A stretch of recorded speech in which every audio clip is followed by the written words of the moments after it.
I wanted to figure out a quick way of starting up the F-18 from a cold start scenario without having to take forever to do it. So I was researching different checklists that people are using to just kind of like do the bare minimum to get things moving. And a lot of them work, but I want to be a little bit more efficient with my moving around the cockpit. So I'm going to share with you the checklist that I came up with and go through it real quick so you can see. First and foremost, I have put it into my game by copying the image into the folder that it needs to go into. I have labeled left side of the cockpit as red, right side of the cockpit as green, and the gray is in the center of the cockpit. So all of the left side stuff is going to be over here, all of the right side stuff is going to be over here, and all of the center stuff is going to be over in here. So let's go ahead and get started so you can see how quickly we can get this done. So first thing we're going to do is battery, generators, and the canopy on the right side. So we're going to have the batteries on, generators are already on, and we're going to Control-C to close the canopy. Then we're going to go to the APU and turn that on. Turn the OBOGS on. All right, then we're going to do all the flap stuff up here. So flap set to half. Carrier bypass set to, or hook bypass set to carrier, anti-skid off. Lights on, but the master lights, the landing lights and all that stuff off. And then we can go ahead, by now the APU is ready, so we can go ahead and crank the engine, and I just go ahead and set it to idle now so I don't have to come back to it. Now while we're waiting for that, we're going to turn on all of our DDIs. So the DDIs, the HUD, and the MPCD. And then now we're just going to wait. We're going to wait till we get to the 60% engine idle over here because we need to do our bleed air cycle and turn our INS switch on. So we're just going to wait. We're already up at 40. Okay, so now we're at 60, so we're going to cycle through our bleed air.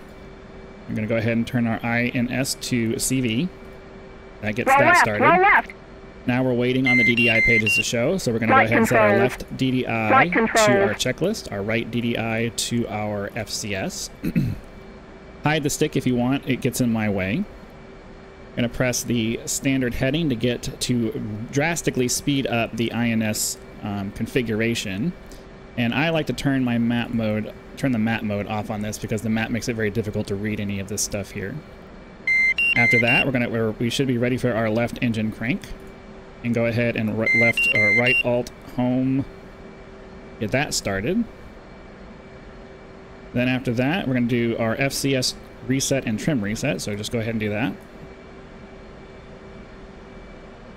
Okay, now we're moving up here to the right. We're going to go, basically just going to go all the way up the right side of the thing here. So we're going to turn the radar on, turn the FLIR and LST on. Turn the cockpit lights as desired. The seat, we're going to arm it. Wings, verify that they're set to fold. Radar altimeter set to whatever you want it to be. Standby attitude uncaged. And now we're going to go from the bottom of the top in the middle. Dispenser set to on. RWR set to on. Bingo fuel set as desired, whatever you want to do for whatever it is that you're doing. So I'm just going to do 2000 to make it quick here. FCS check. We're going to look up here and make sure that these are 30s and 12s. TACAN frequency. We're going to turn the TACAN on. We're going to set it to the carrier frequency. We're going to go to the ILS, which is the next one here. And we're going to turn that on. We're going to set it to the carrier frequency. We're going to turn our IFF on, our data link on. Then radios set to whatever you need to set it to. HSI mode, we're going to go back down here. We're going to set it to TACAN. We're going to set our course as desired. So for me, I'm just going to set it to the carrier course. It was working. There it goes. Then we're going to check that the nose wheel steering is on. And then we're just waiting for the INS to hit the OK. Once it hits OK, you're going to go over to your INS switch and set it to IFA. Verify that the APU is off. Disable the parking brake. Then we can go into our communications menu, ground crew, wheel chocks, and remove. Chief, remove the wheel chocks. And now we're ready for takeoff. Copy.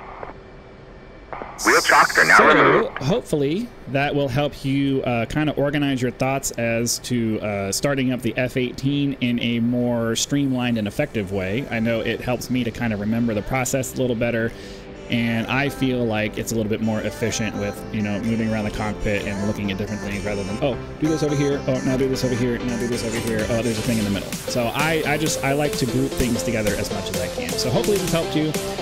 If it has, please make sure you leave a comment down below, like, subscribe, do all that stuff that YouTube likes to see, and I appreciate you guys watching the video. So have a great day, and see you next time.